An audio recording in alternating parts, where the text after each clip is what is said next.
A young woman raised as a Jehovah's Witness who says she was molested by a fellow church member and that the church had been protecting pedophiles within their midst. Think about the apostate-driven lies and dishonesties that Jehovah's organization is permissive toward pedophiles. I mean, that is ridiculous, isn't it? The Watchtower have fostered a policy of silence on child abusers. Do not reveal the confidential talk of another. An investigation into child sexual abuse among Jehovah's Witnesses and accusations that religious leaders led a cover-up within some of the group's 14,000 U.S. congregations. Born and brought up as a Jehovah's Witness, the church was the family's life. And so, when the abuse began, it was to the church they turned. But within the congregation, ours is a spiritual protection. When we're talking about physical protection, that's up to the secular authorities to provide. When I was a little girl, like probably about 6 or 7, Jonathan Kendrick abused me. She blames the Watchtower's secrecy for enabling Kendrick to marry into her family and target her. My name is Lloyd Evans, and in this special video for my John Cedars channel, I will be answering the question, Jehovah's Witnesses and child abuse, is there a problem? It could be that you are one of Jehovah's Witnesses and you're understandably concerned about the negative media on this subject. Or you could have very little to do with the witnesses, but you still want to know whether the media reports are justified. Let me start by saying that the mishandling of child sexual abuse is a problem for many organisations, and it is now becoming increasingly obvious that Jehovah's Witnesses are by no means immune. A member of the governing body of Jehovah's Witnesses, Jeffrey Jackson, even admitted this when giving evidence in 2015 before a royal commission in Australia. Now, do you recognise, Mr. Jackson, and in asking this question, let me make it clear, I'm not suggesting it's peculiar to the Jehovah's Witness organisation. There are many, many organisations in this position. But do you accept that the Jehovah's Witness organisation has a problem with child abuse amongst its members? I accept that child abuse is a problem right throughout the community, and it's something that we've had to deal with as well. And do you accept that it's presented, I withdraw that, do you accept that the manner in which your organisation has dealt with allegations of child sexual abuse has also presented problems? There have been changes in policies over the last 20 or 30 years where we've tried to address some of those problem areas, and by the fact that we've changed the policy would indicate that the original policies weren't perfect. And you accept, of course, that your organisation, including people in positions of responsibility like elders, are not immune from the problem of child sexual abuse? That appears to be the case. So, it's clear that at least at some level, Jehovah's Witnesses have a problem with child abuse. This raises the following questions. What is the cause of this problem? How long have we known that there is a problem? Are there any specific cases to help us identify the problem? What is the response of the governing body? And how does this affect the public? We will begin with tackling the first question. What is the cause of this problem? In other words, what specific reasons account for the prevalence of child abuse among Jehovah's Witnesses? This is a complicated question, but I believe there are 5 main contributing factors. Firstly, there's the 2-witness rule. Jehovah's Witness elders are instructed in their manual, the Shepherd the Flock of God book, that anyone who accuses another of wrongdoing must have another witness. This rule is to be applied even in cases of child abuse where, for obvious reasons, there is rarely a bystander watching the abuse take place. Accordingly, pages 72 and 73 of the Elders' Manual contain the following guidance. If the accuser or the accused is unwilling to meet with the elders, or if the accused continues to deny the accusation of a single witness and the wrongdoing is not established, the elders will leave matters in Jehovah's hands. The investigating elders should compose a record, sign it, put it in a sealed envelope, and place it in the congregation's confidential file. Additional evidence may later come to light to establish matters. Elders can therefore only take an accusation of child abuse seriously if the molester admits to his actions, or someone else other than the victim saw him do it. Now, it doesn't take a genius to understand that not all pedophiles are anxious to admit to their crimes, and it's extremely unlikely that they will prey on children in front of spectators who can later act as witnesses. The only exception to the two-witness rule is a loophole referred to by some as the two-victim rule. Basically, if another victim of the same abuser comes forward, his or her evidence can be counted as the second witness. The obvious problem with this rule is that it leaves a child molester free to abuse a second child before being brought to justice. It also relegates the harrowing, life-altering ordeal of either the first or second victim as being little more than part of an evidence-gathering process. It would be the same as saying of an accused murderer, we'll know if he really is a murderer if we let him loose and he murders someone else. The second aggravating factor is Watchtower's obsession with secrecy. These days, more progressive organisations value the respect and credibility that comes with openness and transparency, and letting the public know how responsible they can be when problems arise. But Watchtower isn't like that. Watchtower has long prized secrecy and confidentiality.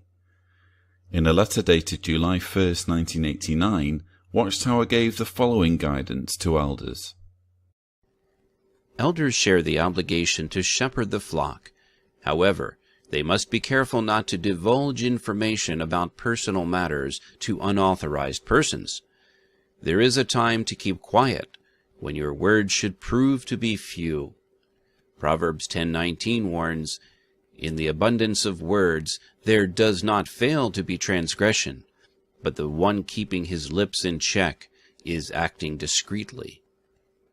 Problems are created when elders unwisely reveal matters that should be kept confidential. Elders must give special heed to the counsel, "Do not reveal the confidential talk of another." Often the peace, unity, and spiritual well-being of the congregation are at stake. Improper use of the tongue by an elder can result in serious legal problems for the individual, the congregation, and even the society. In a more recent letter to elders dated November 6, 2014, the organisation went as far as to say that if elders are judicially investigating a wrongdoing that is also a crime, they should keep it secret.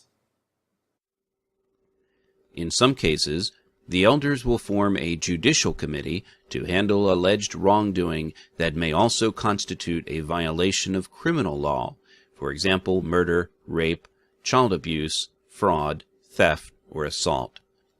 Generally, the elders should not delay the judicial committee process, but strict confidentiality must be maintained to avoid unnecessary entanglement with secular authorities who may be conducting a criminal investigation of the matter.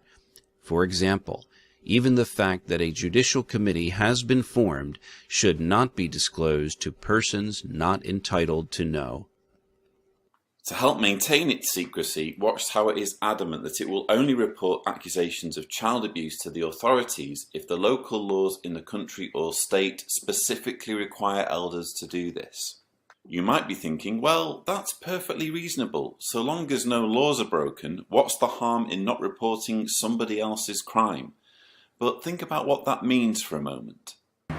Imagine you went on holiday for 2 weeks, and when you returned you found your house had been broken into.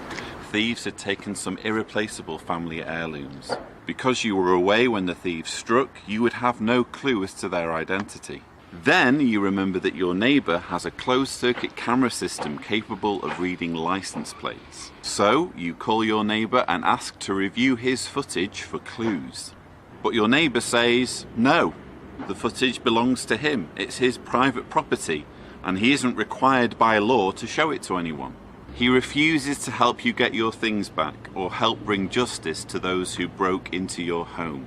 That's essentially the attitude Watchtower is displaying every time it refuses to report the hideous crime of child molestation to law enforcement. Only instead of a person's house and belongings being violated, we are talking about a child being robbed of its mental and emotional well-being, leaving it permanently damaged.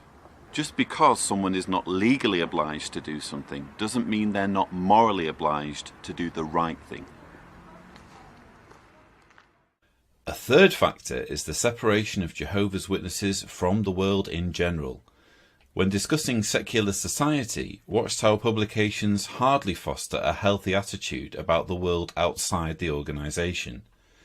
As the May 15, 2014 Watchtower put it, Satan's system of things will soon come to its end, but God's organization will survive the last days.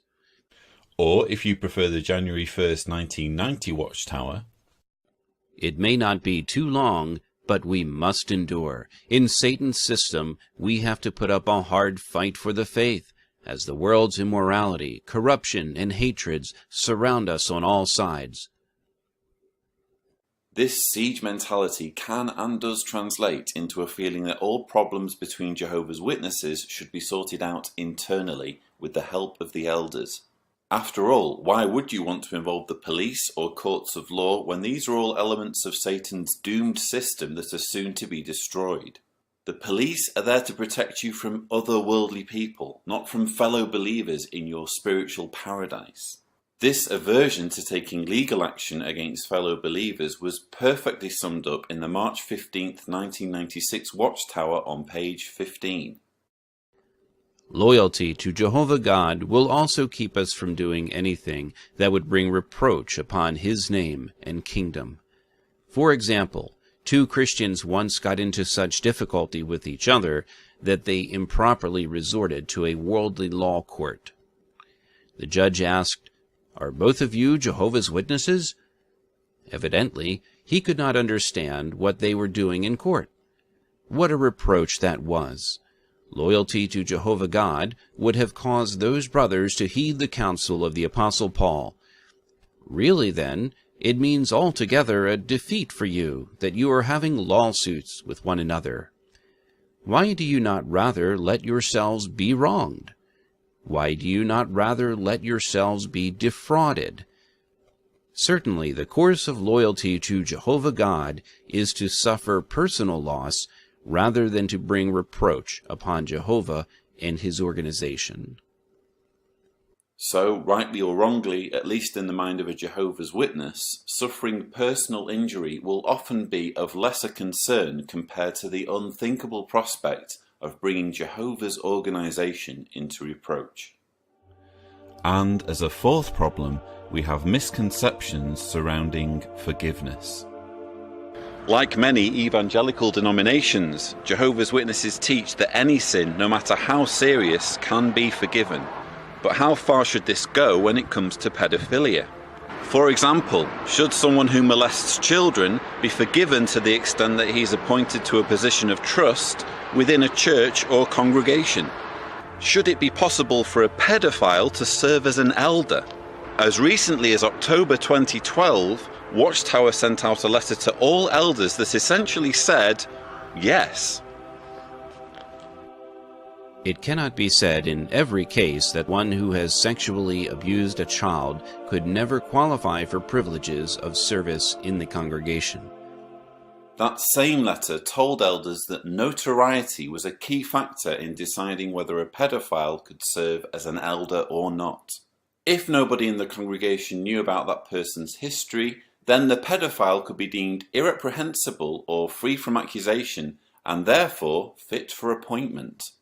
But this reasoning overlooks the very nature of child abuse, namely the fact that it is carried out in secret, behind closed doors, away from the public gaze. A congregation cannot be aware of a child molester if there are policies in place specifically designed to keep them in the dark. And the fact that they're unaware of a pedophile's crimes doesn't make that pedophile suitable elders material. Also, by allowing pedophiles the potential to serve as elders as a means of extending forgiveness, Watchtower is seriously overlooking the very nature of pedophilia. It isn't something that just comes and goes, or can be banished by prayer, confessions, and religious counselling. Small progress is being made in rehabilitation techniques, but it is being made by skilled professionals with years of experience in working with offenders, and even they will admit that some pedophiles simply cannot be rehabilitated. Forgiveness of pedophiles on religious grounds is therefore an entirely misguided concept, especially when used to justify allowing child molesters to assume positions of trust. I'm sorry, but if you've raped a child, you don't get to run for political office, you don't get to work as a teacher or family doctor, and you don't get to be any kind of responsible church leader, ever. Get used to it. Finally, there is a problem that eclipses and influences all of these previous four factors. I am referring to the perception among witnesses that child abuse is first and foremost a sin and only a crime by coincidence. This flawed thinking, in my view, overshadows everything. For example, if the governing body were to consider child abuse as a crime in the same way as murder is a crime, they wouldn't insist on having two witnesses or two victims of the same perpetrator. They would tell elders to make sure all victims go to the police straight away and let justice take its course. Also, if the governing body took child abuse seriously as a crime as it does murder, it would be more concerned with protecting vulnerable ones in the congregations than with preserving confidentiality and shielding the reputation of the organisation. If parents viewed child abuse as a crime in the same way as murder, then they wouldn't think twice about pursuing justice against a perpetrator, regardless of whether he or she happened to share the same religious views. And as regards forgiveness, it should be obvious that a man who rapes a child is just as undesirable for a position of trust in a congregation as someone who has been convicted for murder or theft. Hence, most of the problems surrounding child abuse could easily be fixed if the governing body were to embrace the mantra, "Let the Bible judge sin, but let the law judge crime." But because in their minds the sinfulness of child abuse outweighs everything else, this can and does lead to child abusers being sheltered from justice. Interestingly, as a side note, despite there being numerous rules in the Jewish law code against a variety of intimate acts, including prohibitions related to menstruation, wet dreams, and incest, nowhere in the Hebrew or Greek scriptures does it expressly state that it is wrong for an adult to have sex with a child. Arguably, the strong revulsion of most people to pedophilia has more to do with our innate sense of right and wrong than the commands of any sacred text. Now we've examined the reasons why Jehovah's Witnesses have a problem with child abuse, we can ask ourselves the question, how long have we known about it? I wish I could tell you that the public has been alert to the institutional mishandling of child sex abuse for decades. But the simple truth is that as of 2016, which is the year in which I'm making this video, public concern in this area is still a relatively recent phenomenon. In the United States, it wasn't until 1986 that Congress passed the first laws aimed at giving victims of child sex abuse the right to make a civil claim. In other words, to make organizations accountable for abuse perpetrated by individuals. 10 years later, in 1996, Megan's Law was enacted, giving American citizens the right to know the details of sex offenders right across the country. From now on, every state in the country will be required by law to tell a community when a dangerous sexual predator enters its midst. We respect people's rights, but today America proclaims there is no greater right than a parent's right to raise a child in safety and love. Today, America warns, if you dare to prey on our children, the law will follow you wherever you go, state to state, town to town. A similar provision, known as the Child Sex Offender Disclosure Scheme, or SARA's law, was rolled out in parts of the UK as recently as 2011. With legislation came increased prosecution and detection of cases. By the dawn of the 21st century, old stigmas and taboos had been sufficiently swept aside for the media to take a more active role in raising awareness, and the Catholic Church was among the first institutions to be investigated. The 2015 Oscar-nominated movie Spotlight documents the superb efforts and professionalism of investigative journalists who in 2001 and 2002 exposed widespread child abuse by Catholic priests in the Boston area. If you haven't watched it already, please do check it out. It was also in 2002 that two hard-hitting documentaries were released that focused attention on the covering up of child abuse by Jehovah's Witnesses. There was an NBC Dateline program titled Witness for the Prosecution. Tonight on Dateline, they've taken on the most powerful force in their lives, their own church, exposing what they say is a terrible evil. I didn't know any better. I just remember the hurt. Child molestation. There was also a BBC Panorama programme titled Suffer the Little Children.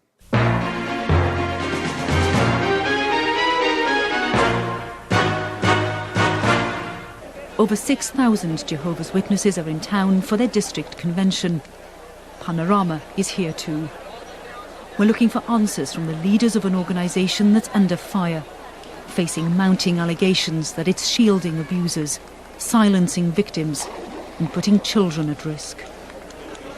The Panorama documentary aired in the UK on July 14th, 2002, which was a Sunday. I can vividly remember that morning being in a Kingdom Hall in North Wales where I was away for the weekend with some friends. After the meeting, an elder stood on the platform and read a letter to the congregation. That same letter was read out at every congregation in the UK.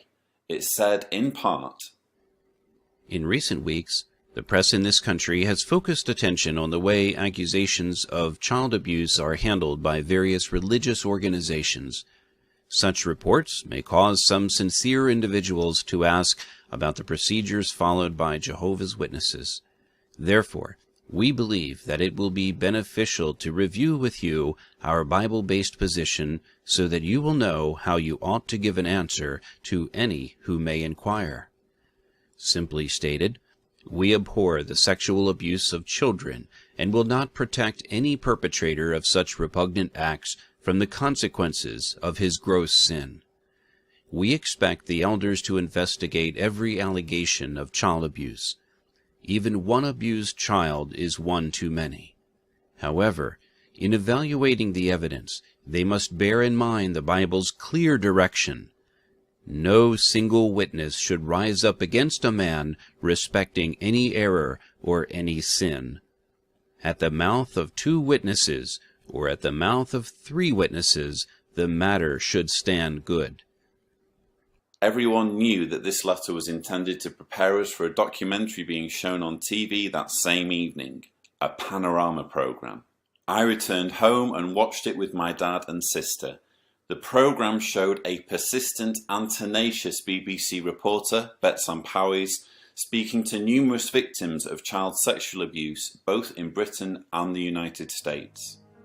As each victim told their dreadful story, a pattern emerged of horrendous abuse going ignored by elders, of victims ordered to stay silent, of police having their investigations disrupted, of witnesses siding with the perpetrator rather than the victim, and of an organisation that simply refused to grasp its urgent duty to protect children.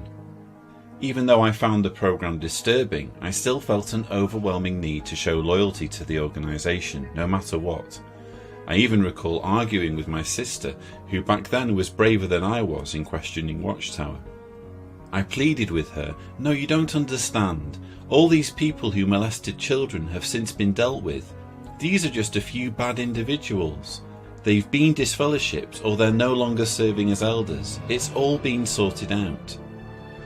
Because I was raised as a witness and I was desperate to think of Watchtower as God's clean, pure organisation, I refused to accept that there was anything wrong. But 9 years later, when I finally began to awaken from years of indoctrination, I realised there really was a serious problem. Thanks to the two-witness rule and other factors, countless witness children were and still are being needlessly exposed to sick, evil people. Rather than viewing any abused child as one too many, to this day Watchtower continues to let thousands of known pedophiles go unreported. The question is, how many thousands? In the Panorama programme, a former elder named Bill Bowen was quite specific in telling Betsam Powys the number of unreported pedophiles on Watchtower's database. How many names do you suspect are on that list? 23,720. How do you know that? I was contacted by sources within the church. I was given a figure of over 20,000. Two different sources came back to me and said that number is actually more specific and gave me a figure of 23,720. They told me that they had accessed the internal database, and that figure was based on child molesters in the USA, Canada, and Europe. And that's the figure that they were given. The film later shows Betsam Powys, armed with this information, confronting a now deceased member of the governing body, Theodore Geras, who was less than cooperative. So it was back to America and back to a Jehovah's Witness convention in Tulsa. We'd been told we'd find a member of the governing body here. Ted Geras is one of the men responsible for the church's child protection policy. For more than 2 months we've been asking them for an interview. We want answers to some simple questions. Why do they keep their database of suspected paedophiles secret? Why don't they report all allegations of abuse to the police? Why do they send children back to the arms of their abusers? They refused to talk to us, but here at last we had our chance. Tell me about the database. How do you justify keeping a list of people, men in some cases, who have confessed to paedophilia, but you have not reported them to the authority?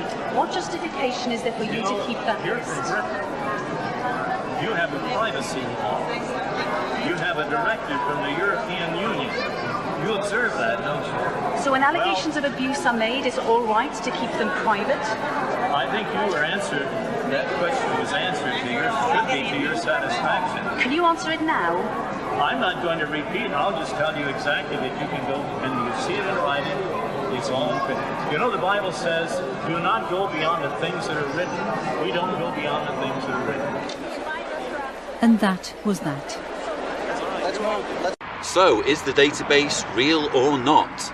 In a fax sent to the BBC on May 9th, 2002, 2 months before Panorama aired, Watchtower admitted to its existence, but the numbers cited by Bowen were disputed. You have been told that here in the United States we have compiled a list of 23,720 names of child abusers. That is false. First of all, the total number of names in our records is considerably lower than that. In addition, it is not meaningful to focus on the number of names we have in our records.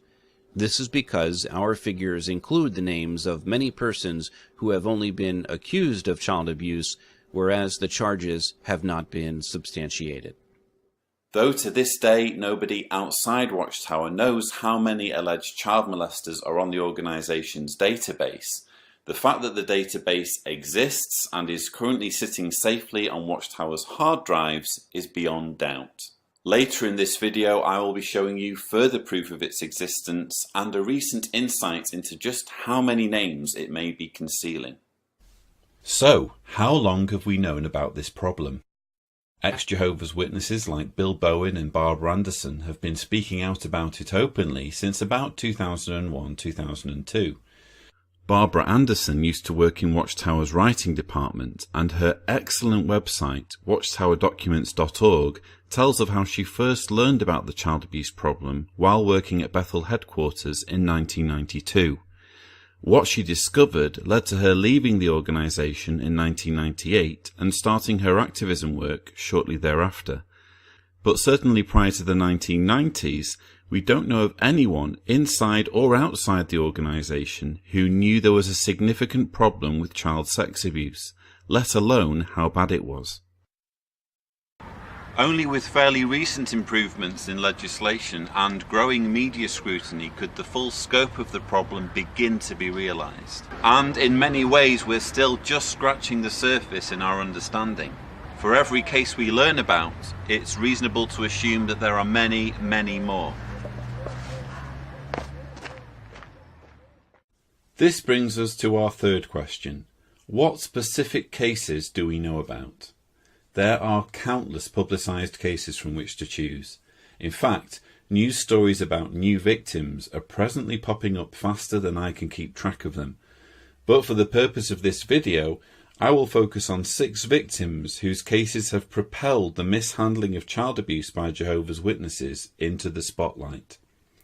2 of these victims are from the United States, Candace Conti and Jose Lopez. A further 2 are from the United Kingdom, Karen Morgan from South Wales, and a victim we will refer to as Amelia. And for privacy reasons, our last 2 victims are known only as BCB and BCG. Both are from Australia. We'll start with Candace Conti. In June 2012, Conti was awarded $28 million in damages by a jury in California for the abuse she suffered at the hands of a Jehovah's Witness named Jonathan Kendrick between 1995 and 1996, when she was 9 and 10 years old. Watchtower was found responsible because prior to Conti's abuse, Kendrick's elders knew that he had molested his stepdaughter, but they did nothing to prevent him from moving on to other children. All they did was remove him as a ministerial servant. They even allowed Kendrick to pair off with Conti in the preaching work. In this report for ABC News, Candace Conti describes her ordeal.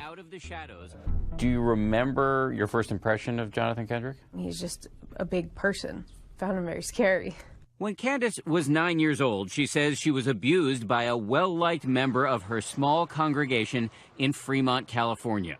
While door-to-door evangelizing, which Candace would often do without her parents, she says Jonathan Kendrick began taking her to his house and molesting her. I don't really want to go into everything else because I don't want to have nightmares. Right. Understood. She testified that he abused her several times a month for what she says felt like 2 years. When you were a kid, why did you feel like you couldn't come forward? Bringing that up just would demolish the only people that I knew. I think I was scared too.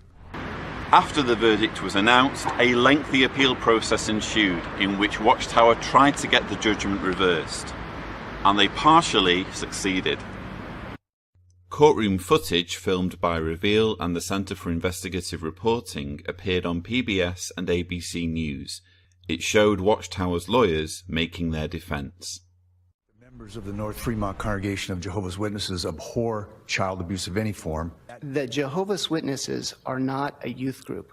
The elders did their job spiritually, and I think that's all we can ask of these men. Thank you. The appeals court determined that Watchtower's leadership had no legal duty to warn parents in Conti's congregation that a confessed child molester had access to their children. The court removed the punitive part of the verdict, but still insisted Conti receive $2.8 million in compensation. It was decided that whether there was a legal duty to protect children or not, Conti's elders had still paired a 9-year-old girl with a pedophile in the preaching work, which was considered a church-sponsored activity. Not long after the appeal verdict was announced, the case was settled. Despite ending in something of an anticlimax, the Candace Conti case will go down in history as groundbreaking. It was, after all, the first time a jury had ruled against Watchtower in a child sex abuse case. And by bravely going public with her story, Conti inspired a flood of other victims to step forward and pursue justice. One such victim was Jose Lopez. Lopez had been one of 8 children abused by a witness named Gonzalo Campos between 1982 and 1995 in the San Diego area. Elders knew Campos was a child molester as early as 1982, but took no action. Instead, even while Campos was accumulating more victims, they rewarded him with congregational privileges, first by making him a ministerial servant in 1988, and then by appointing him as an elder in 1993. It wasn't until 1995 that Campos was finally disfellowshipped, but by 2000 he managed to get reinstated. In 2009, Campos's victims learned that he was regularly attending meetings and began pursuing legal action. Soon after, in 2010, Campos fled to Mexico, where he has remained ever since. Though Campos managed to slip through the fingers of justice, the organisation that had for so long concealed his crimes was less fortunate. In February 2013, one of the victims, Jose Lopez, filed suit against Watchtower for his abuse, after his fellow victims each received a substantial settlement from the organisation, believed to be millions of dollars in total. Lopez won the case and was awarded $13.5 million in damages. The story was covered in this news report. It took a San Diego man 30 years to finally talk about the abuse that happened at this church. The fact that he was just given $13.5 million didn't make it any easier. It's been very hard on me. Those are the first words 36-year-old Jose Lopez has spoken publicly about what happened to him in 1986. It's never going to be over. This man, Gonzalo Campos, was an elder teaching Bible study at the Kingdom Hall of Jehovah's Witnesses when he started abusing a then 6-year-old Jose Lopez. I did abuse him. That video deposition was obtained by Team 10 last year. It helped convince a judge to award Lopez $13.5 million. Ordered to pay? The Watchtower. The interesting thing about this case is that Watchtower lost, at least in part, because they refused to cooperate with the requests of the court, leaving the judge no choice but to rule against them by default. So, what requests did Watchtower refuse? This brings us back to what we were saying earlier about the secret database. Lopez's legal team successfully argued that the database was itself a key piece of evidence in demonstrating Watchtower's failure to report child molesters. Trey Bundy, an investigative reporter for Reveal, describes what happened next in this interview with the Huffington Post. And talk to us, I don't know if we have time to go into some of the specific cases, but maybe we'll just bring up Jose Lopez. That's what we have time for now. He was molested when he was 7 years old by a Jehovah's Witness congregant in San Diego, and a judge awarded him $13.5 million when his case against the witnesses concluded in October. But, how in particular was this lawsuit really able to shed light on the religion's database of predators? This was a really important suit, and one of the reasons is because it resulted in what looks like a really rare admission. You had a Watchtower official testifying in the case that since 1997, they've directed all bodies of elders across the United States to report to the Watchtower any known child abusers. The Watchtower has been gathering this information for almost 20 years now, and the information is very detailed. It's what's the person's name? How old was the victim? Does anybody else know about this? So Erwin Zalkin, the attorney for Jose Lopez in San Diego, subpoenaed this database. The Watchtower official, a man named Richard Ash, said that there was so much information and it was mixed up in so many millions of documents and so many, more than 14,000 computer files, that it would take years for them to produce that information, to extract the data on all they know about child sex abusers. Zalkin brought in a software expert who testified they should be able to do it in less than 2 months. And at that point, the Watchtower essentially said, we're not going to provide this. As a result, the judge threw the Watchtower's defense out of court and issued a default judgment, $13.5 million. Well, certainly incredibly disturbing stuff. Trey, thank you for joining us today. Thank you. But refusing a court order to produce its database wasn't the only thing Watchtower was punished for. It also refused a subpoena for the appearance of its most senior governing body member, Gerrit Loesch. In his desperation to get out of appearing on the stand, Loesch sent a statement in which he emphatically argued against having any involvement with Watchtower's child abuse policy. He said, I am not and never have been a corporate officer, director, managing agent, member or employee of Watchtower. I do not direct and have never directed the day-to-day operations of Watchtower. I do not answer to Watchtower. I do not have and never have had any authority as an individual to make or determine corporate policy for Watchtower or any department of Watchtower. Watchtower does not have and never has had any authority over me. Goodness knows what would happen if an ordinary Jehovah's Witness stood up and said words similar to that in a congregation meeting. Needless to say, the court didn't buy it, and they ruled against Watchtower accordingly. After the trial was over, Lopez's lawyer Erwin Zolkin was interviewed on JW Podcast, which is a show hosted by a mix of former and inactive Jehovah's Witnesses, including myself. During our interview, I will never forget Zolkin relating a chilling exchange he had with one of Watchtower's lawyers. Our goal is not to destroy the Jehovah's Witnesses. No. They may think that's what we're after. We are really after trying to get them to change what are really just antiquated and dangerous policies. And when we resolved our first few cases with them, one of the things I asked their lawyers, and Mario Moreno in particular, was, what can we do to change this so that this doesn't keep happening? And he looked at me and said, we're never changing this. I said, well, we'll see about it. We'll see about it. So, at least according to Mario Moreno, the governing body is in no mood to learn its lessons, despite multiple courtroom defeats, a barrage of negative media exposure, and millions of dollars in settlements. We now switch our focus from the USA to the UK for our next two cases. Karen Morgan was around 12 years old when she began being abused by her uncle, Mark Sewell, who was then a ministerial servant.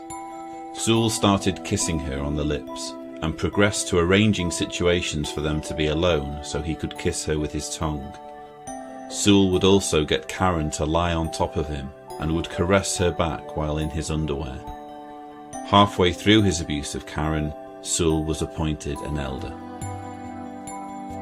When Karen finally told her parents, they took her to confront Sewell and he accused her of lying. More meetings with elders followed, but far from being productive, these only made things worse, as Karen was repeatedly made to confront her abuser. Finally, a 7-man committee of elders was appointed by the London branch, and Sewell was stripped of his position as an elder and disfellowshipped. But he was disfellowshipped not for his abuse of Karen, but for having a belligerent and unforgiving attitude. Years later, after more of Sewell's victims came forward, he was arrested by police and put on trial. By that time, he had been reinstated as a witness. Jehovah's Witnesses gave no help or cooperation to police and prosecutors throughout their investigations. During the trial, it came to light that evidence against Sewell dating back 20 years had been shredded by the organisation. And out of 8 or 9 elders who were involved in judicial hearings against Sewell following the abuse, only one agreed to give evidence in court, and even he attempted to retract his statement.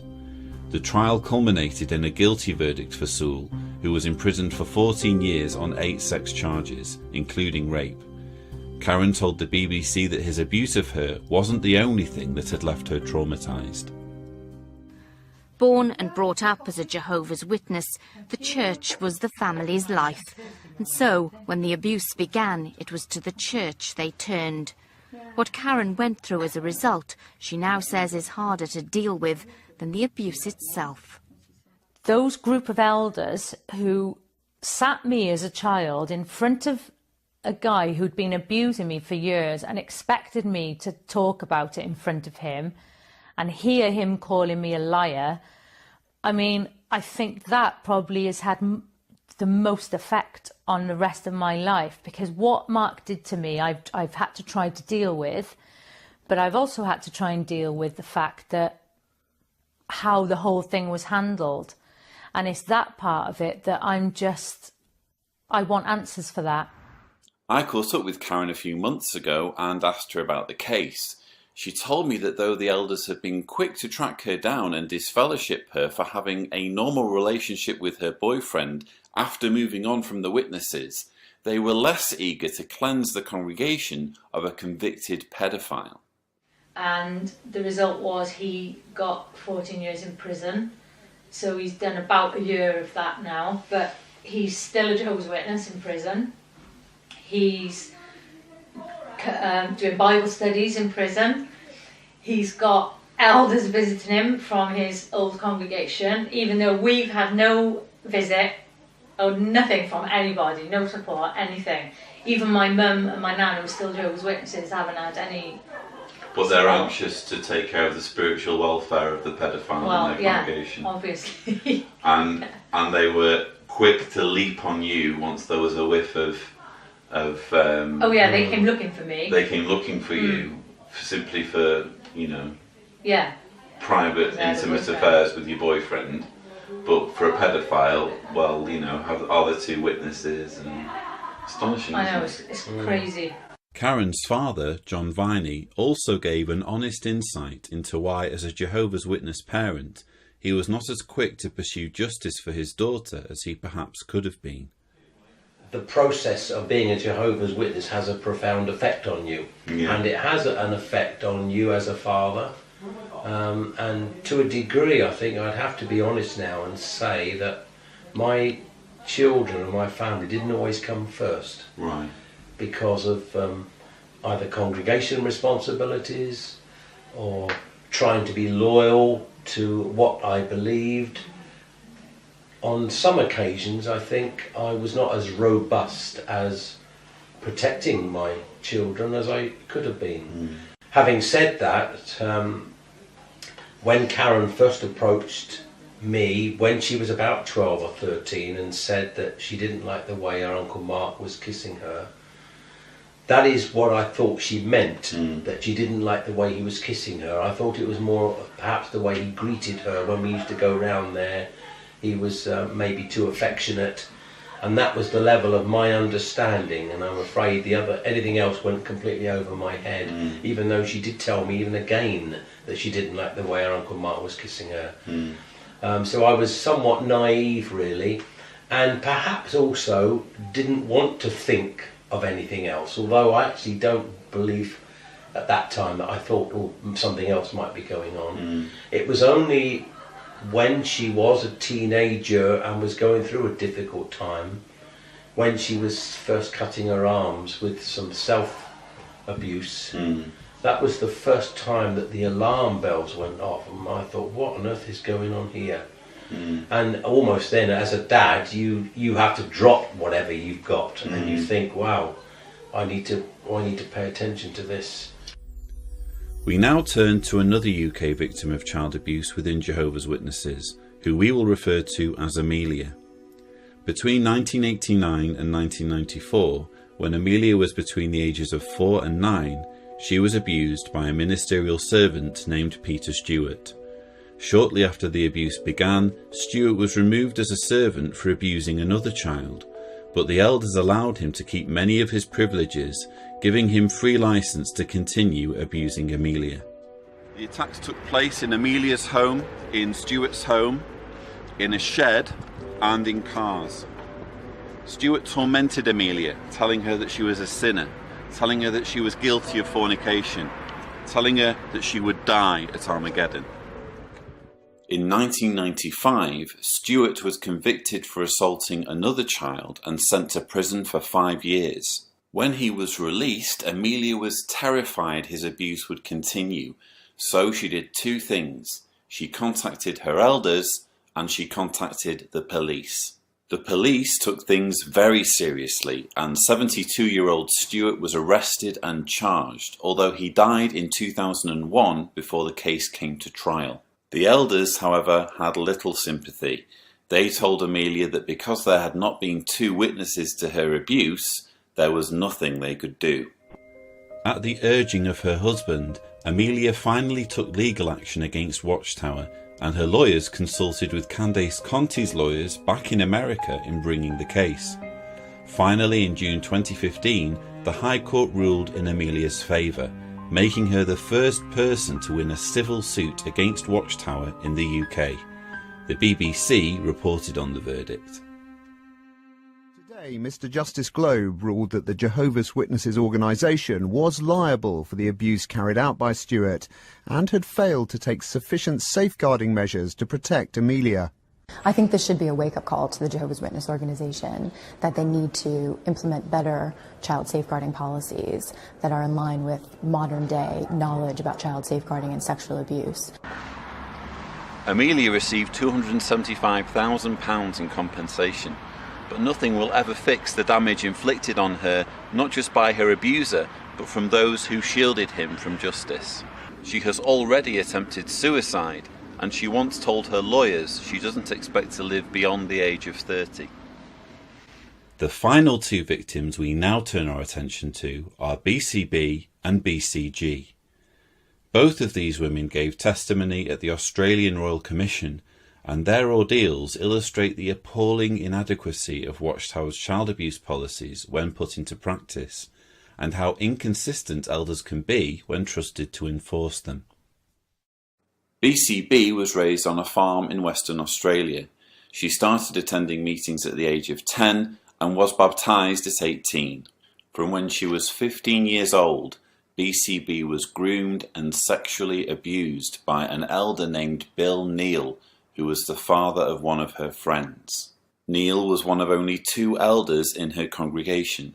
The other was Max Hawley. Years later, when BCB, together with her husband, approached Max Hawley about the abuse, a meeting was arranged with the circuit overseer and Bill Neal. Astonishingly, Neal was brought into BCB's home by the elders for this all-male meeting. Neal was defiant and defensive and accused BCB of walking around his house wearing revealing clothing, a typical blame the victim routine. Max Hawley told the Commission that even though he had no reason to disbelieve BCB's allegations, he was powerless to take action against Neal because there was no second witness to the abuse. Hawley later told BCB not to mention her abuse to anyone out of respect for Neal's family. He and the circuit overseer believed BCB enough to insist that Neal step down as an elder, but not enough to take judicial action against him or to inform the authorities. Once no longer an elder, Neal still had an active role in the congregation, and BCB was required to see him several times a week, including at meetings held at his house. In a letter to Watchtower, Hawley and the circuit overseer expressed that they would like Neal to serve as an elder again once this has died down. Exasperated by her treatment, by 2014 BCB had decided to take her accusations to the Royal Commission. An elder telephoned her husband and asked whether she really wanted to drag Jehovah's name through the mud. The same elder, Joe Bello, admitted before the Commission that such coercion completely contradicted the organisation's own guidelines to never dissuade a victim from approaching the authorities. In giving evidence before the Commission, BCB told of how her ordeal had changed her and affected her confidence. The abuse definitely changed who I was. It destroyed my confidence and my self-esteem. Even though the sexual abuse stopped when I was 19, I have continued to feel like Bill's victim well into my adult life. I've had a lot of therapy to address what Bill did to me, but I still have trouble feeling a sense of closure about what happened. I still feel that Bill was never made to face any consequences for what he did to me. I felt like Bill's position as an elder contributed to his power over me. Similarly traumatised by her experience was BCG from Queensland. When she was 17, her father sexually abused her multiple times over a 2-week period, while the rest of her family were away on holiday. Shortly after the incident, BCG approached 2 elders in her congregation who happened to be friends with her father. She told the Commission that both refused to speak to her until she confronted her father, or unless her father was present at the meeting. It was 8 months before a meeting was finally arranged between BCG and her elders at the insistence of her boyfriend. By that point, BCG's father was already being investigated by the elders for an extramarital relationship. But it would become clear that marital infidelity was of more pressing concern to the elders than a man's sexual assault of his teenage daughter. BCG was interviewed several times, again by an all-male tribunal. In one of these meetings, BCG's father was brought before her, making her feel terrified. She said he threatened her verbally and physically, and blamed her for seducing him. Around this time, BCG learned that her father had abused not only her, but her older sister and 2 younger sisters. She told the commission that when she told the elders of these new allegations, they refused to accept the testimony of her sisters, even though these should have been considered under the 2-victim rule we discussed earlier. According to BCG, she was told by her elders that her sisters' evidence could not be considered because they were too young to know what they were talking about and were not witnesses to the same event. All 3 elders told the commission that they didn't remember anything about these extra allegations concerning the abuse of BCG's sisters. I don't recall that. What did you say to your wife? I'm unsure. I'll ask you again, what did you say to your wife? I am unsure. I can't remember that. That I cannot recall. Yeah, I cannot recall detail. So it's false what you've written here, isn't it? It wasn't one person's word against another. It's, again, in making that statement, that was my recollection. That I can't remember at all. I really have no memory of that. I can't recall. I can't remember. I have been trying to remember. I don't recall that phone call or that she brought that to my attention. You've said that already. I don't recall that at all. They also admitted that they believed BCG to be a genuine abuse victim, but said they were powerless to take action because they lacked sufficient evidence. But things began to unravel when one of the elders, Dino Ali, was shown notes that he had taken at the time of the investigation. These handwritten notes proved that the elders were aware of the allegations of abuse by BCG's sisters, one of whom was as young as 2 or 3 when she was first molested.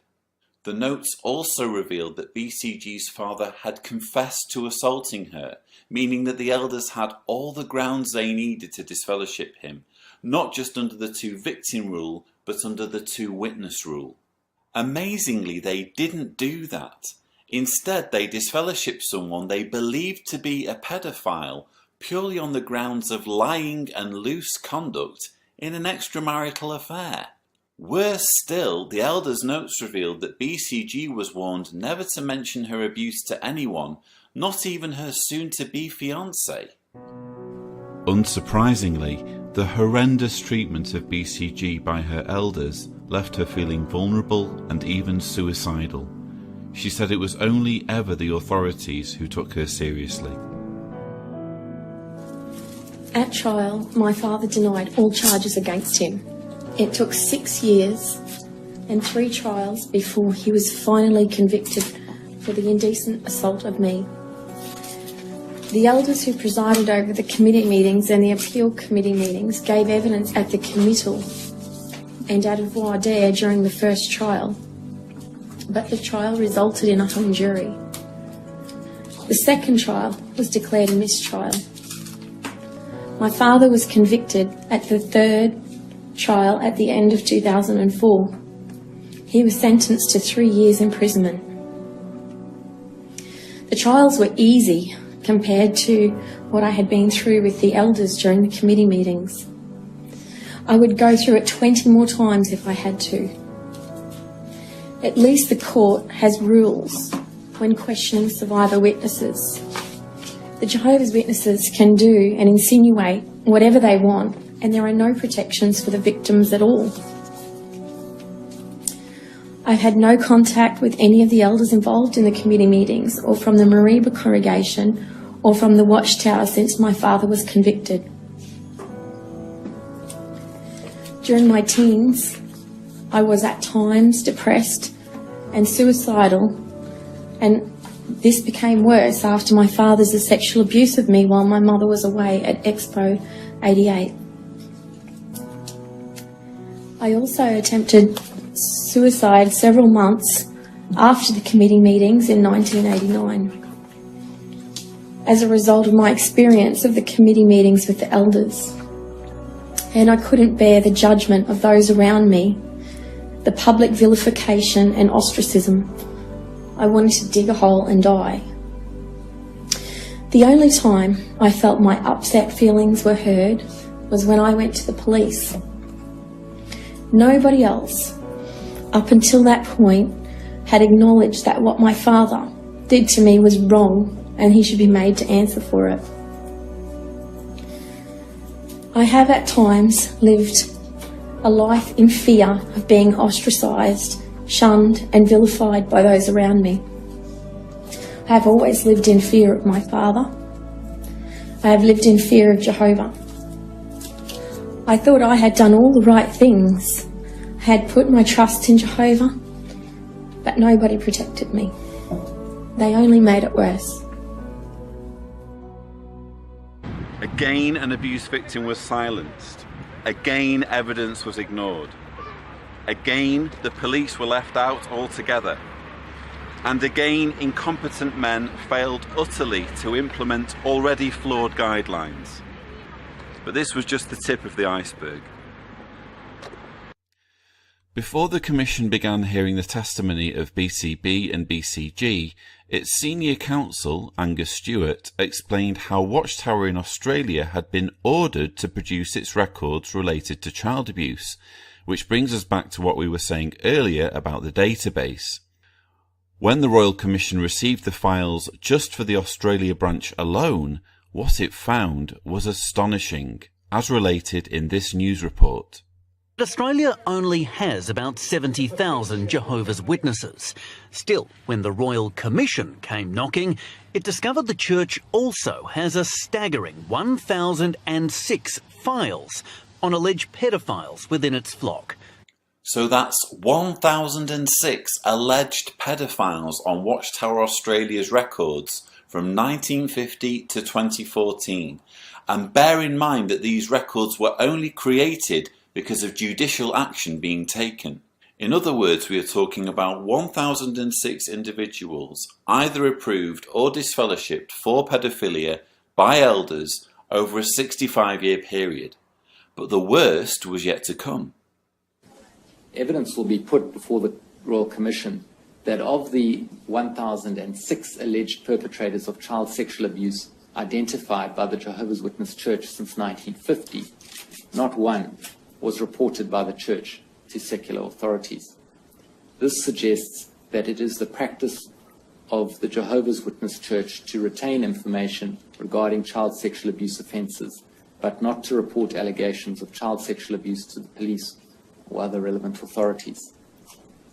1,006 pedophiles, all of whom were either approved or disfellowshipped for child sex abuse between 1950 and 2014, and not a single one reported to the police. Stewart would later reveal that these 1,006 case files related to at least 1,800 victims, all of whom will have had their abuse effectively covered up by the organisation. While doing research for this video, I decided to try extrapolating what the numbers might be if Jehovah's Witnesses in countries like the United States, Canada and Britain were to have the same pedophile rates as those in Australia. I checked the publisher numbers from the last 65 years of Watchtower yearbooks and used this data to produce an estimated number of victims and perpetrators.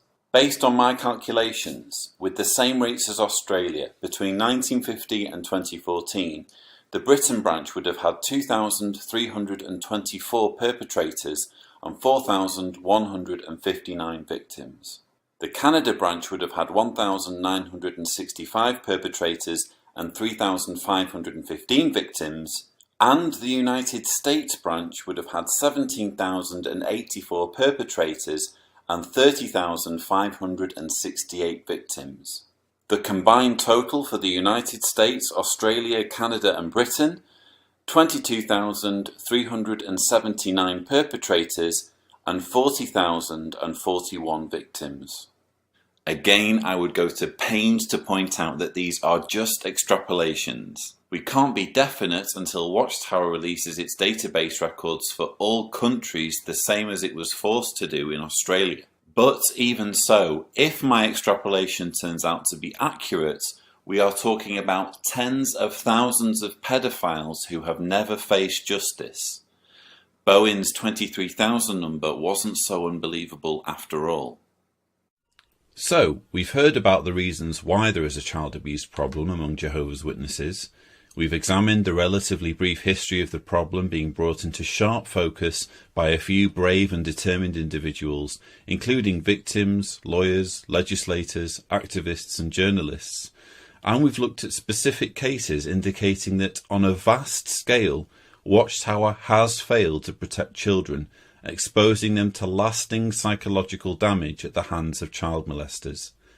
Clearly, there is a huge problem, which leaves us with one burning question. What is the governing body doing to fix it? I'm afraid this is where it gets really depressing. As of 2016, the governing body of Jehovah's Witnesses is made up of these 7 members. Now, for the purpose of this video, I'm going to focus on 4 of them. Gerrit Loesch, Stephen Lett, Anthony Morris III, and Jeffrey Jackson. We've already heard of how Gerrit Loesch refused to appear before a judge and give evidence, even though this resulted in Watchtower losing the case to the tune of $13.5 million. If you're a religious person, you might be familiar with what Jesus told his followers at Luke 21 verse 12. But before all these things happen, people will lay their hands on you and persecute you, handing you over to the synagogues and prisons. You will be brought before kings and governors for the sake of my name. Nobody was persecuting Loesch or treating him harshly. Instead, he had an opportunity to set the record straight regarding Watchtower's child abuse policies and defend the organization's reputation in a court of law. He refused, costing Watchtower $13.5 million. And you can be sure that every cent of that payment came out of funds that were contributed towards the preaching of the kingdom good news. No wonder Watchtower's having problems financially at the moment. We in no way want to be categorized with other organizations, religious and otherwise, that coerce their supporters to donate. However, because all of us have the privilege to donate funds, we would like to let you know something about our current situation. We have looked forward to this next fiscal year and projected the expenditures for all of the theocratic initiatives we are scheduling. In doing the math, we found that the amount of money flowing out will be much greater than the amount of money that we have coming in at this time. And we are confident that with this knowledge, your appreciative hearts will move you to do what you can to support the work at hand. Apart from his embarrassing begging for cash on JW Broadcasting, Stephen Lett has also appeared in front of the camera to comment on the controversy surrounding child abuse. Another way we can contribute to the oneness, rejecting false stories that are designed to separate us from Jehovah's organization. As an example, think about the apostate-driven lies and dishonesties that Jehovah's organization is permissive toward pedophiles. I mean, that is ridiculous, isn't it? If anybody takes action against someone who would threaten our young ones and takes action to protect our young ones, it's Jehovah's organization. We reject outright such lies. Given everything we've already discussed, hopefully it is painfully obvious that Watchtower's mishandling of child abuse is anything but apostate-driven lies and dishonesties. Lett's denial is itself an outrageous lie, given all the court cases he must be aware of as a governing body member. His reaction amounts to little more than burying his head in the sand and demanding that his followers do the same. This brings us to Anthony Morris III, who also addressed child abuse in the July 2015 JW Broadcasting episode. He began by reassuring witnesses on the matter of reporting to police. Our policy as an organization is that one professing to be a victim or his parents should never be discouraged from reporting the incident to the appropriate authorities. What we have just seen is a clever play on words. Jehovah's Witness elders are now instructed not to dissuade parents from reporting the abuse of their children to the police if that's what they want to do. But there is a huge difference between not dissuading someone from reporting and actively encouraging them to do so, especially when we're talking about an organisation that preaches the importance of confidentiality, that promotes distrust of the outside world, and that advocates not taking your brother to court. Morris goes on to tell witnesses all about how Watchtower has actually been proactive in addressing child molestation. As the awareness of child abuse became more and more known, we published a landmark Awake magazine over 30 years ago. It was the issue of June 22nd, 1982. There are 5 article titles that nailed the subject in a very straightforward manner. The first article was entitled, "The New Morality." And then, "Chickens and Hawks" was the second article. It warned about homosexual men who prey on and advocate the right to use boys for sex. Shame on them. So, rather than admit to serious organisational problems with the mishandling of child sex abuse, as evidenced by countless court cases and news reports, Tony Morris essentially pins the blame on homosexuals. He also claims that far from being naive, the organisation was actually way ahead of the game. As evidence, he brandishes a 1982 magazine, not one single page of which advocates reporting to authorities in all cases where child abuse is suspected. While we cannot control everything that an individual might say, it is clear that over the decades, protecting children from abuse is a top priority for this organization. We are proud of our reputation in this regard, and we look forward to the time in God's new world when no one, young or old, will ever again be a victim of abuse.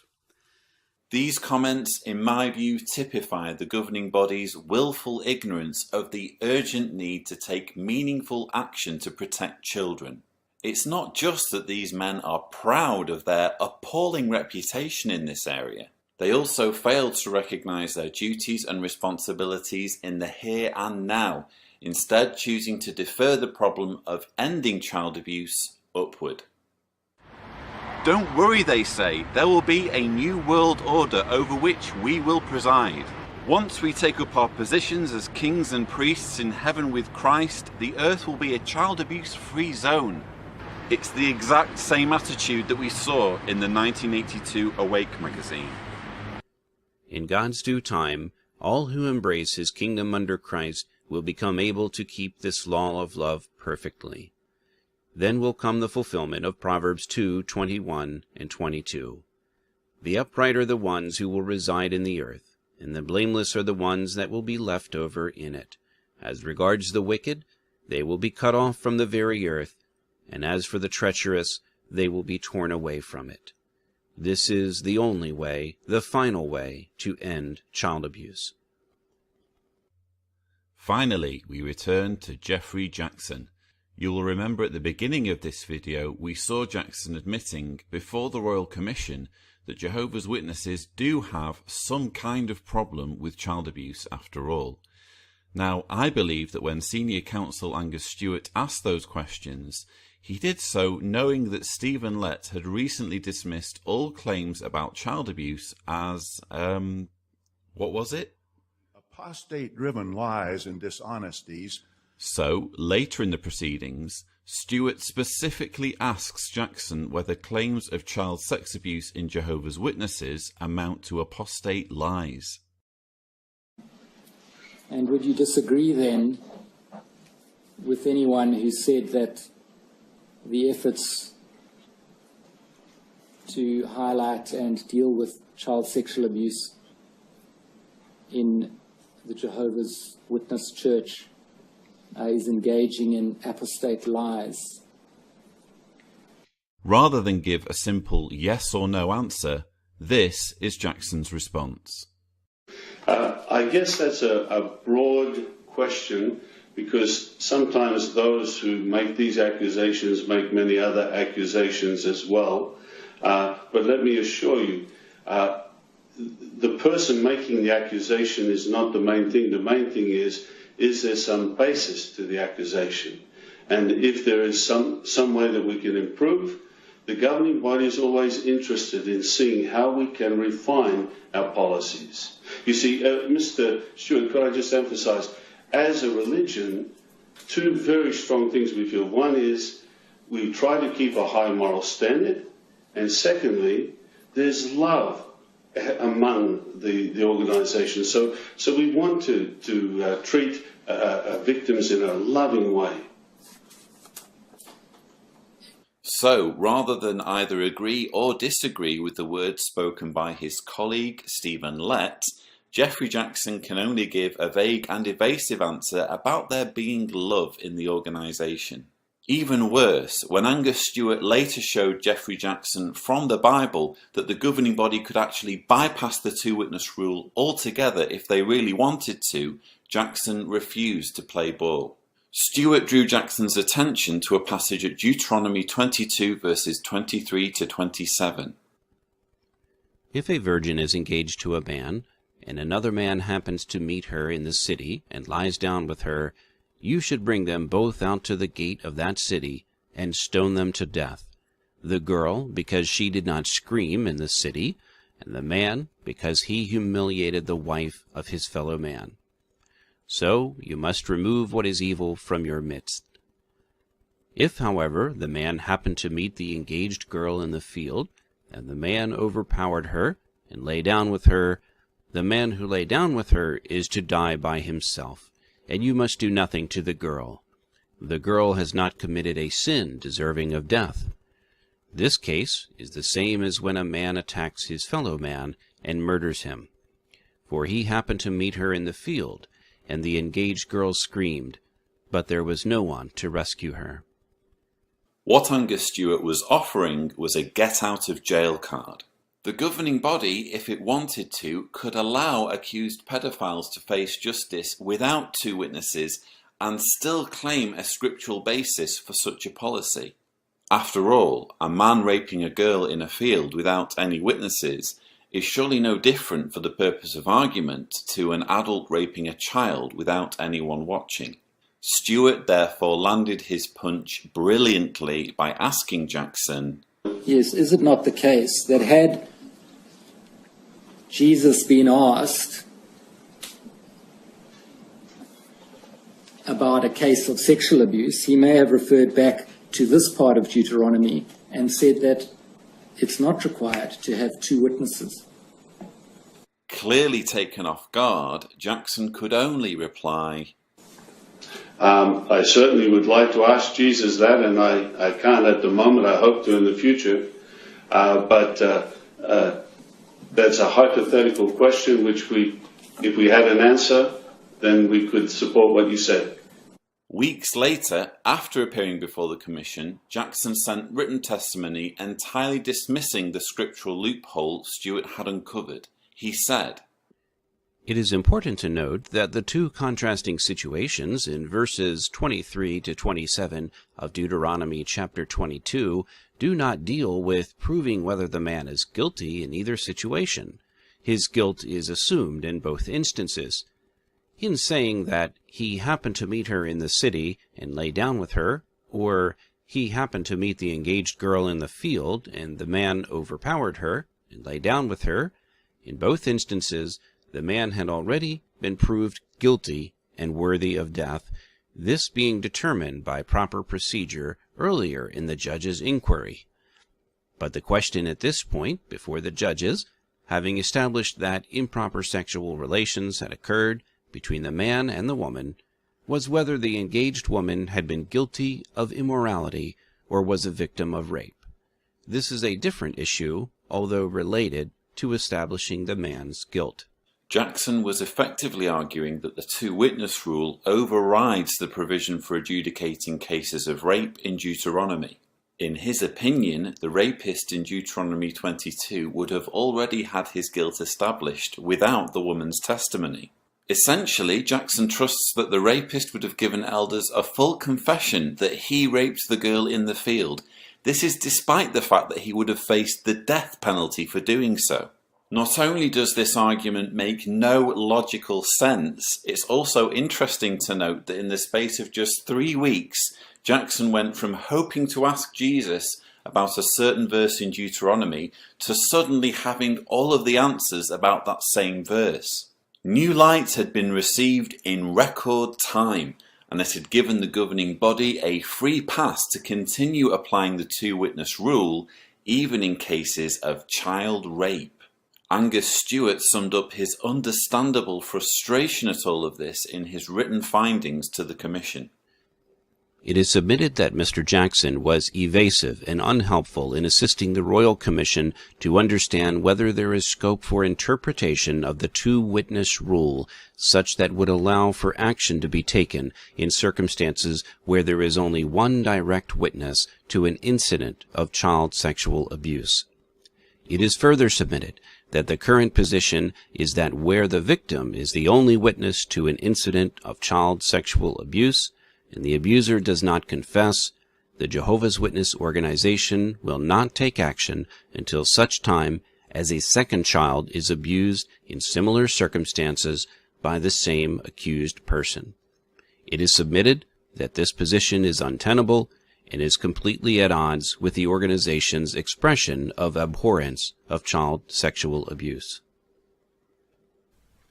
So, despite the best efforts of the Royal Commission, Geoffrey Jackson's testimony didn't move them any closer to addressing the main problems with the governing body's flawed policy.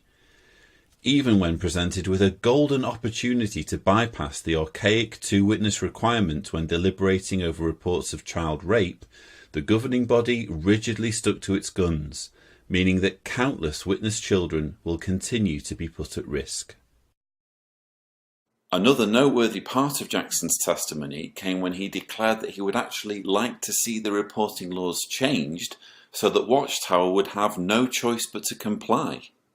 So perhaps you can address that question specifically, which is this: is there a scriptural basis to that policy being, or practice being, not to report child sexual abuse allegations to the authorities unless required by law to do so?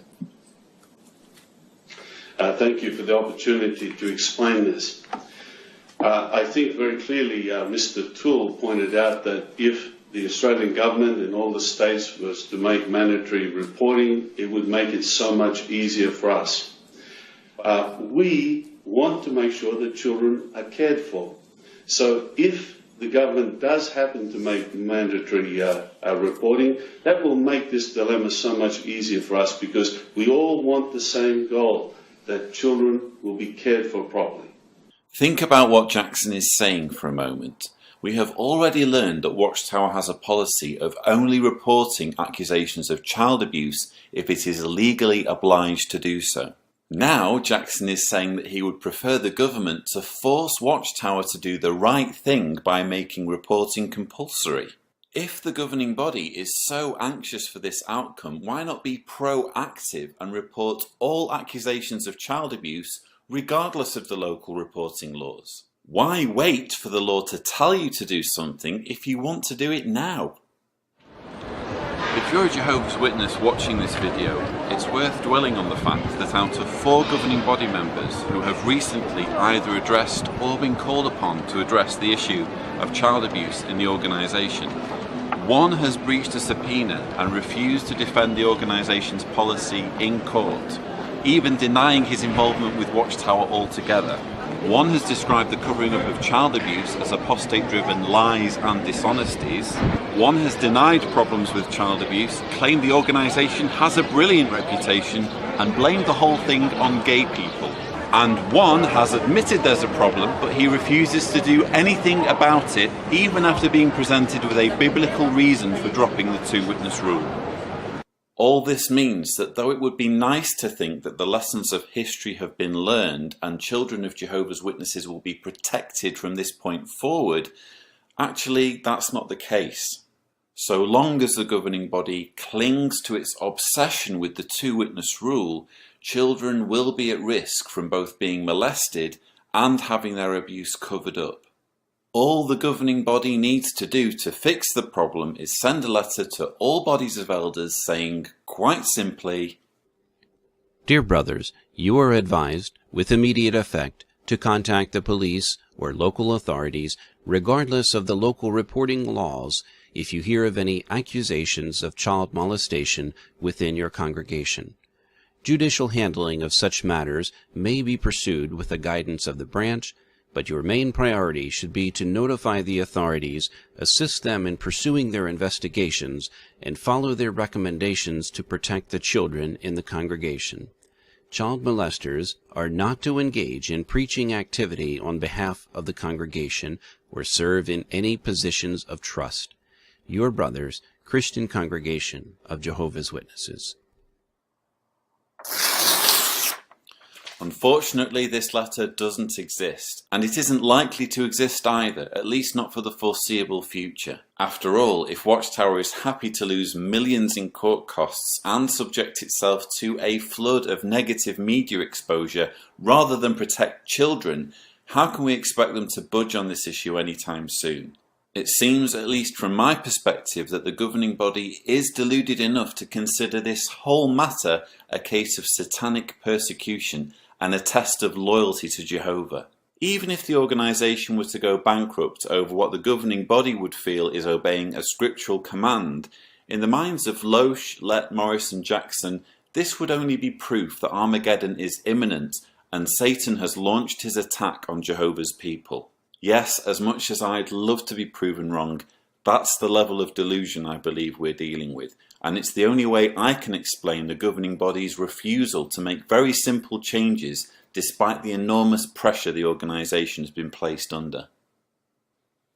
At this point in the video, if you've never been a Jehovah's Witness, you might be thinking, yes, this really is a problem and I do feel terrible. However, this is an internal problem for a fringe religious movement. The fact that the governing body refuses to address the situation may affect 8 million of their followers, but it doesn't affect me and my family. Well, it isn't that simple. Rick Simmons, the lawyer for Candace Conti, drew a rather obvious conclusion when being interviewed for ABC News. If ever there was a group that needs the sun to shine on them, it's this one. Because when your doorbell rings on Saturday morning and your kid answers the door, you don't want that guy to be a child molester. And Kevin Bowditch, one of the elders interviewed at the Royal Commission, was specifically asked about the risks posed to the public by child molesters who are cast out by Jehovah's Witnesses. And when the person's disfellowshipped, they then can still attend meetings and so on, but under some restriction, is that right? Under a lot of restrictions. Yes. And members of the congregation cannot associate with them socially. Socially or spiritually. Yes. But the person is still otherwise in the world and can associate with people outside of the church. Yes. And you don't take into consideration, do you, how people outside of the church might be kept safe from such a person whom you're not satisfied will not reoffend? If they were outside the church and they were a close friend, I would tell them. Well, and how would you know if they're a close friend and they're outside of the church? If they're a close friend of mine. A close friend of yours? If I was. Yes. If I associated with them. Well, what about people who are not close friends of yours, others than outside of the church? You don't take any steps, do you, to protect them from this potential reoffending?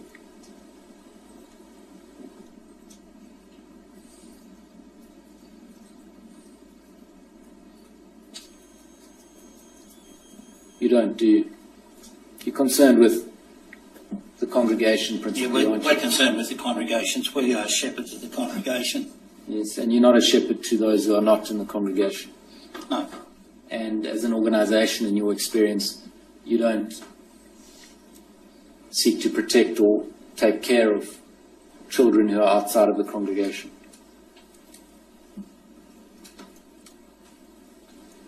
That's a broad statement.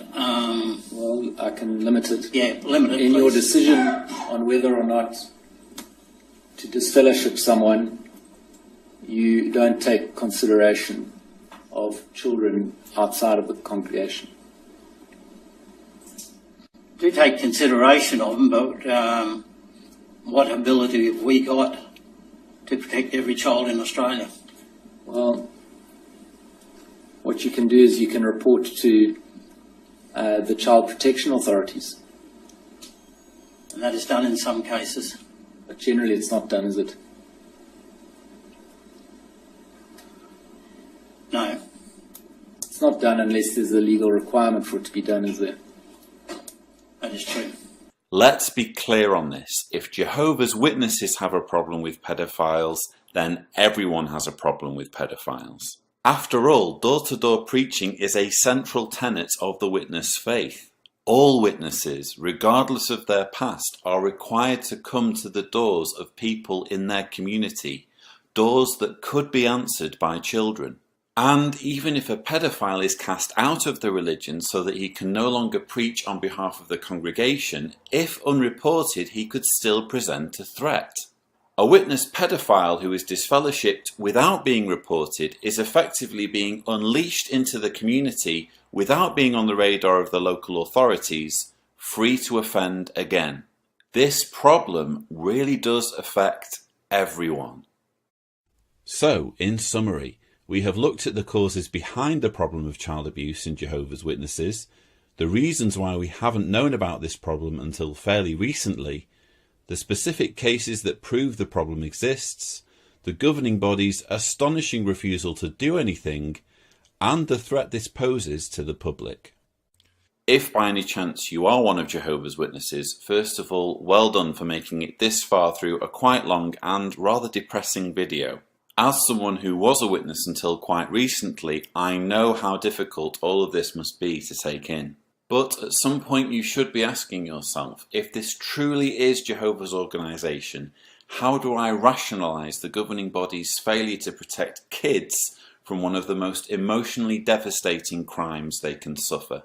Could it be that Jehovah's Witnesses are just one in a long line of man-made religions claiming to represent God, but whose selfish, narrow-minded and unloving practices completely contradict those claims?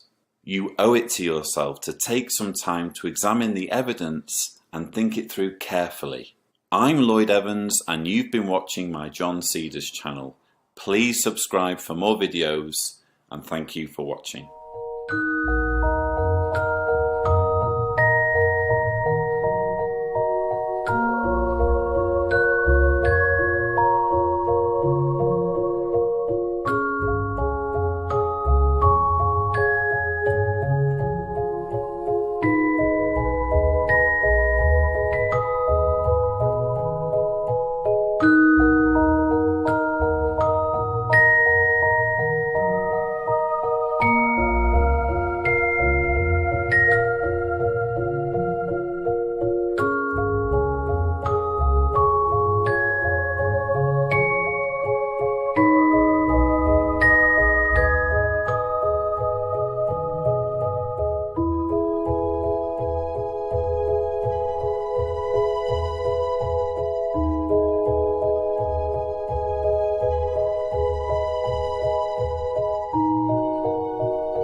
For example, two Christians once got into such difficulty with each other that they improperly resorted to a worldly law court.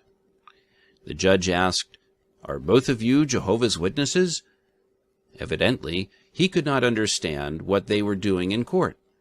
What a reproach that was! Loyalty to Jehovah God would have caused those brothers to heed the counsel of the Apostle Paul. Really, then, it means altogether a defeat for you that you are having lawsuits with one another. Why do you not rather let yourselves be wronged? Why do you not rather let yourselves be defrauded? Certainly, the course of loyalty to Jehovah God is to suffer personal loss rather than to bring reproach upon Jehovah and his organization. So, rightly or wrongly, at least in the mind of a Jehovah's Witness, suffering personal injury will often be of lesser concern compared to the unthinkable prospect of bringing Jehovah's organization into reproach. And as a fourth problem, we have misconceptions surrounding forgiveness. Like many evangelical denominations, Jehovah's Witnesses teach that any sin, no matter how serious, can be forgiven. But how far should this go when it comes to pedophilia? For example, should someone who molests children be forgiven to the extent that he's appointed to a position of trust within a church or congregation? Should it be possible for a pedophile to serve as an elder? As recently as October 2012, Watchtower sent out a letter to all elders that essentially said, yes. It cannot be said in every case that one who has sexually abused a child could never qualify for privileges of service in the congregation. That same letter told elders that notoriety was a key factor in deciding whether a pedophile could serve as an elder or not. If nobody in the congregation knew about that person's history, then the pedophile could be deemed irreprehensible or free from accusation and therefore fit for appointment. But this reasoning overlooks the very nature of child abuse, namely the fact that it is carried out in secret, behind closed doors, away from the public gaze. A congregation cannot be aware of a child molester if there are policies in place specifically designed to keep them in the dark. And the fact that they're unaware of a pedophile's crimes doesn't make that pedophile suitable elders material. Also, by allowing pedophiles the potential to serve as elders as a means of extending forgiveness, Watchtower is seriously overlooking the very nature of pedophilia. To address some of those problem areas, and by the fact that we've changed the policy would indicate that the original policies weren't perfect. And you expect, of course, that your organization, including people in positions of responsibility like elders, are not immune from the problem of child sexual abuse. That appears to be the case. So, it's clear that at least at some level, Jehovah's Witnesses have a problem with child abuse. This raises the following questions. What is the cause of this problem? How long have we known that there is a problem? Are there any specific cases to help us identify the problem? What is the response of the governing body? And how does this affect the public?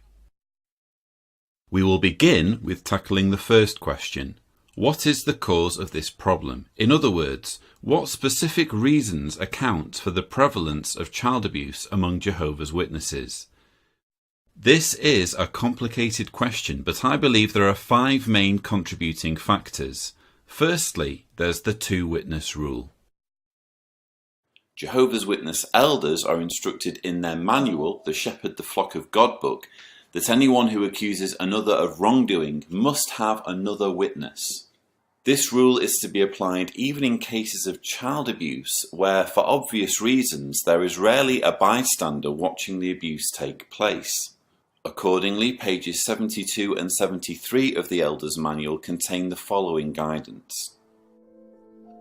If the accuser or the accused is unwilling to meet with the elders, or if the accused continues to deny the accusation of a single witness and the wrongdoing is not established, the elders will leave matters in Jehovah's hands.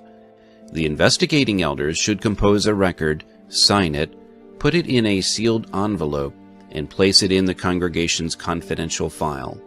Additional evidence may later come to light to establish matters. Elders can therefore only take an accusation of child abuse seriously if the molester admits to his actions, or someone else other than the victim saw him do it.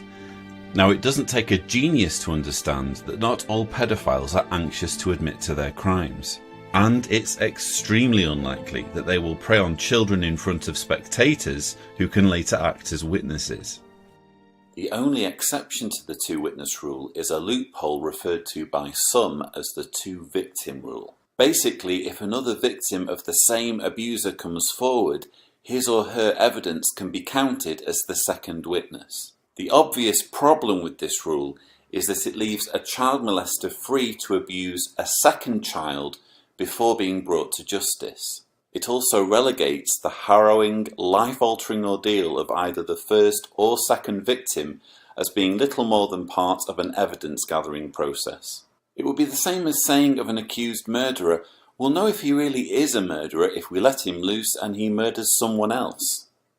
The second aggravating factor is Watchtower's obsession with secrecy. These days, more progressive organisations value the respect and credibility that comes with openness and transparency, and letting the public know how responsible they can be when problems arise. But Watchtower isn't like that. Watchtower has long prized secrecy and confidentiality. In a letter dated July 1st, 1989, Watchtower gave the following guidance to elders. Elders share the obligation to shepherd the flock. However, they must be careful not to divulge information about personal matters to unauthorized persons. There is a time to keep quiet, when your words should prove to be few. Proverbs 10:19 warns, "In the abundance of words there does not fail to be transgression, but the one keeping his lips in check is acting discreetly." Problems are created when elders unwisely reveal matters that should be kept confidential. Elders must give special heed to the counsel, "Do not reveal the confidential talk of another." Often the peace, unity, and spiritual well-being of the congregation are at stake. Improper use of the tongue by an elder can result in serious legal problems for the individual, the congregation, and even the society. In a more recent letter to elders dated November 6, 2014, the organisation went as far as to say that if elders are judicially investigating a wrongdoing that is also a crime, they should keep it secret. In some cases, the elders will form a judicial committee to handle alleged wrongdoing that may also constitute a violation of criminal law, for example, murder, rape, child abuse, fraud, theft, or assault.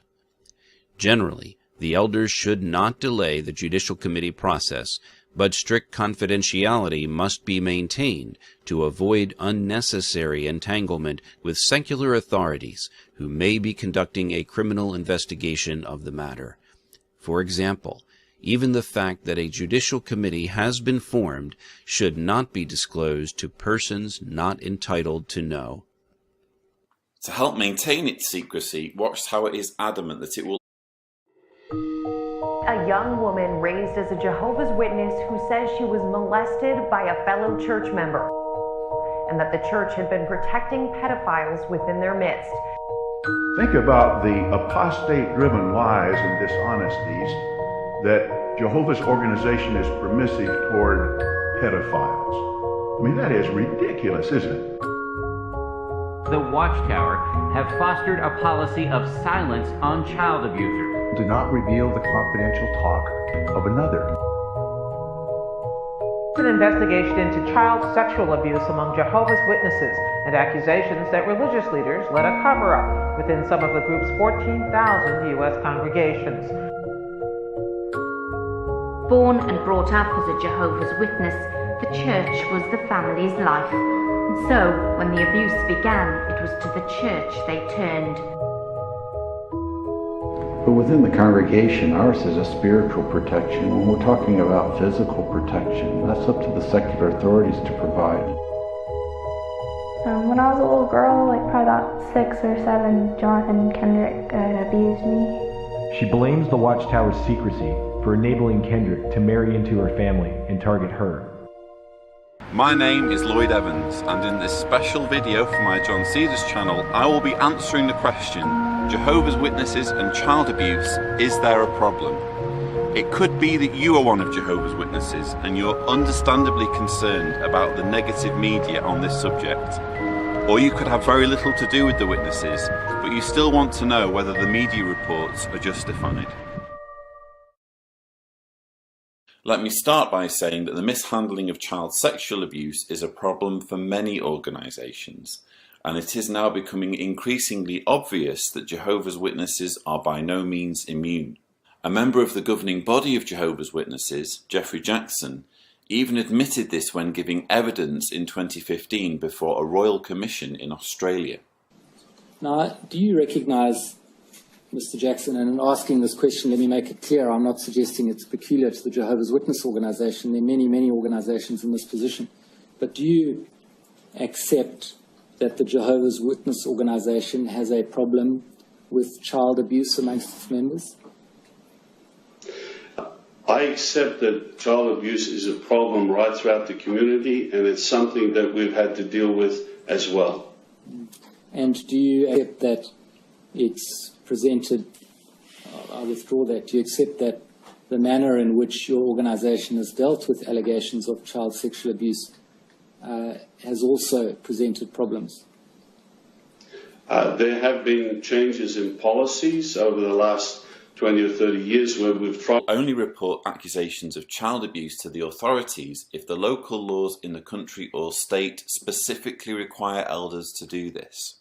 You might be thinking, well, that's perfectly reasonable. So long as no laws are broken, what's the harm in not reporting somebody else's crime? But think about what that means for a moment. Imagine you went on holiday for 2 weeks, and when you returned you found your house had been broken into. Thieves had taken some irreplaceable family heirlooms. Because you were away when the thieves struck, you would have no clue as to their identity. Then you remember that your neighbour has a closed-circuit camera system capable of reading licence plates. So you call your neighbour and ask to review his footage for clues. But your neighbour says, no, the footage belongs to him, it's his private property, and he isn't required by law to show it to anyone. He refuses to help you get your things back or help bring justice to those who broke into your home. That's essentially the attitude Watchtower is displaying every time it refuses to report the hideous crime of child molestation to law enforcement. Only instead of a person's house and belongings being violated, we are talking about a child being robbed of its mental and emotional well-being, leaving it permanently damaged. Just because someone is not legally obliged to do something doesn't mean they're not morally obliged to do the right thing. A third factor is the separation of Jehovah's Witnesses from the world in general. When discussing secular society, Watchtower publications hardly foster a healthy attitude about the world outside the organisation. As the May 15, 2014 Watchtower put it, Satan's system of things will soon come to its end, but God's organization will survive the last days. Or, if you prefer the January 1st, 1990 Watchtower, it may not be too long, but we must endure. In Satan's system, we have to put up a hard fight for the faith, as the world's immorality, corruption, and hatreds surround us on all sides. This siege mentality can and does translate into a feeling that all problems between Jehovah's Witnesses should be sorted out internally with the help of the elders. After all, why would you want to involve the police or courts of law when these are all elements of Satan's doomed system that are soon to be destroyed? The police are there to protect you from otherworldly people, not from fellow believers in your spiritual paradise. This aversion to taking legal action against fellow believers was perfectly summed up in the March 15th, 1996 Watchtower on page 15. Loyalty to Jehovah God will also keep us from doing anything that would bring reproach upon His name and kingdom.